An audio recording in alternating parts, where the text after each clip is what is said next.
Good afternoon, everybody.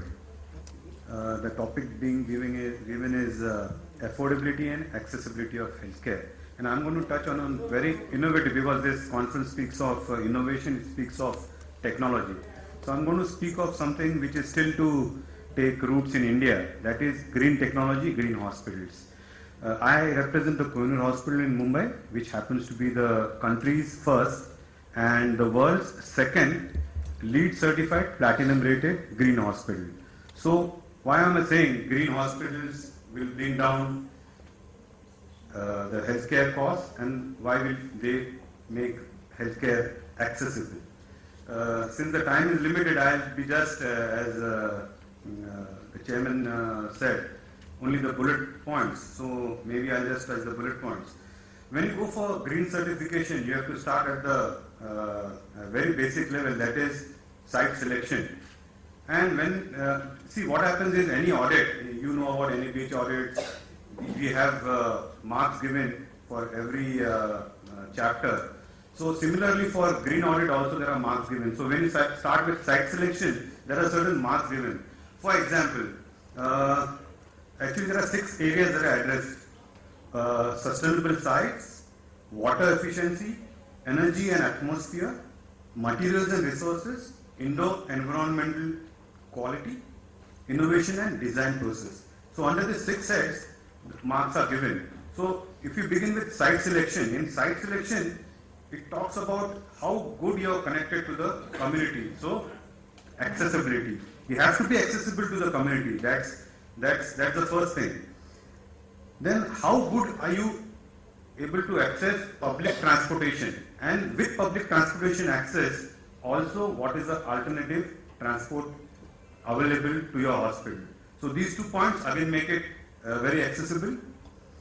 Then there is also marks for parking. What is the parking that you are going to give? Not only to private vehicles, but also to ambulances which are going to come from outside, also to public transport like taxis, like auto rickshaws and so on and so forth.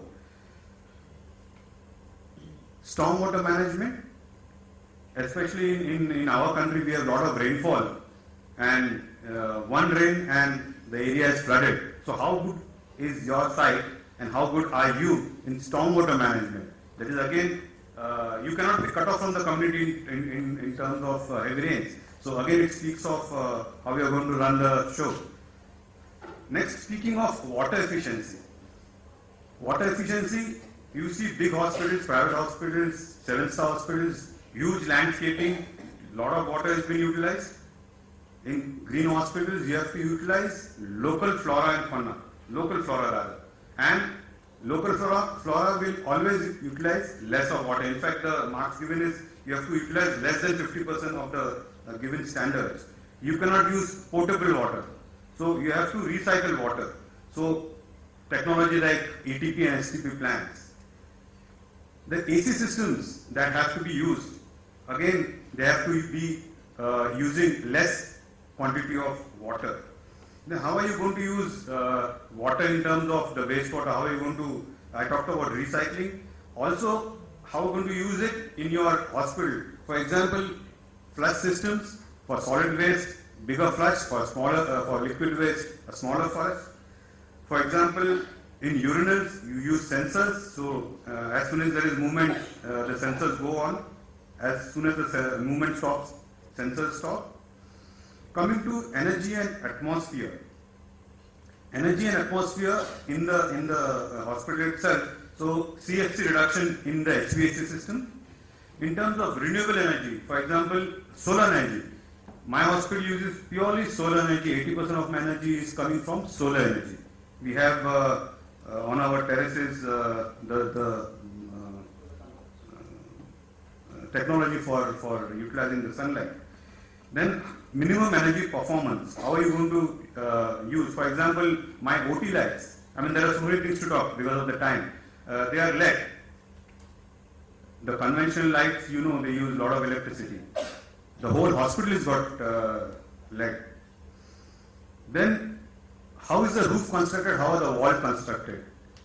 The construction itself, there are 4 layers, and in the layers also there is special material. which is used, which is called polystyrene. Is there any technical person here? Any architect?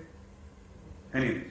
So this material is called polystyrene, which is used over the roof and on the wall. So it helps conserve your energy. Then windows. In the windows also, the glass that we use, there is an argon layer in the middle and then two sides. Again, same energy saving.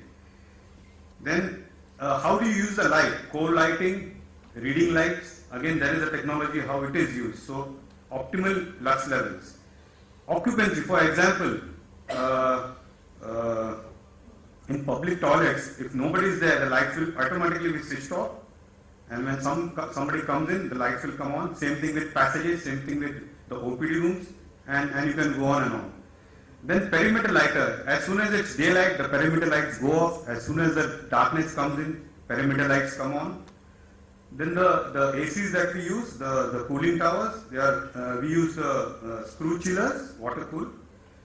Then these cooling towers also use very low quantity of water. Then CO2 sensors.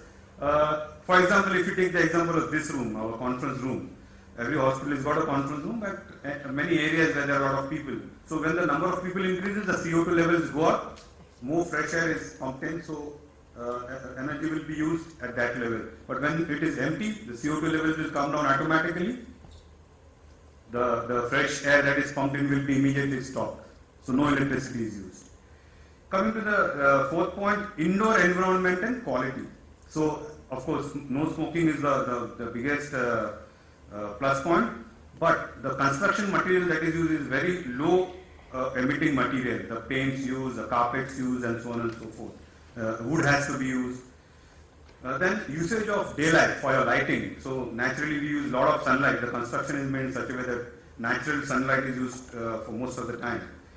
Then materials and resources. Under this heading, how do you recycle your material? For example, all my water storage tanks, we have recycled material which was there earlier. So the iron that was lying unutilized, we have made them into storage tanks. Then recycling of water, we have STP plant in the same water is utilized in a recycled way. Innovation and design process.